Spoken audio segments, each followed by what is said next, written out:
Hello guys. For today's video, nandito ngayon tayo sa sa Nakpan Beach. Ngayon ko lang nalaman yung Twin Beach pala kadikit ng Nakpan Beach yan. Twin Beach. Ito pala yung tinatawag na Twin Beach yan. Kadikit ng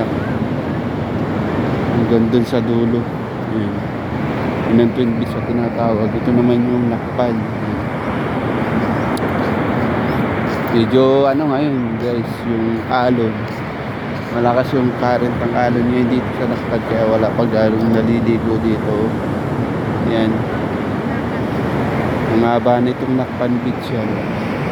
Yan, hanggang dulo siya. Yan ang alon, no?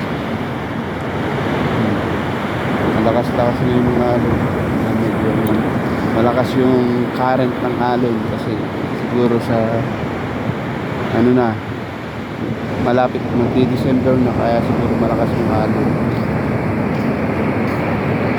Sa gusto nyo, baka guys, gusto nyo pumunta dito sa Nakpan Beach yan. Ito, Nakpan Beach na to.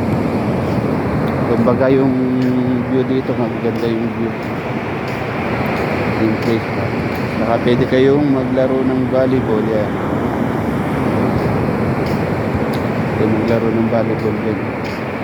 Sinamahan lang natin yung dalawa natin guys dito sa may Nakpan kasi gusto daw nila makapunta dun dito sa Nakpan. Maganda kasi dito guys, talaga dito sa Nakpan. Sa ngayon wala pa ganong tao kasi maaga pa. Umalis kasi kami sa hotel ay 6 AM ng umaga kasi ngayon yung check out nung dalawa kong guest dito sa hotel, kasi namahan ko dito sa may Nakpan Beach. Siguro guys, hanggang dito na lang muna yung ating kaunting vlog. Kaunti pa yun. See you next vlog.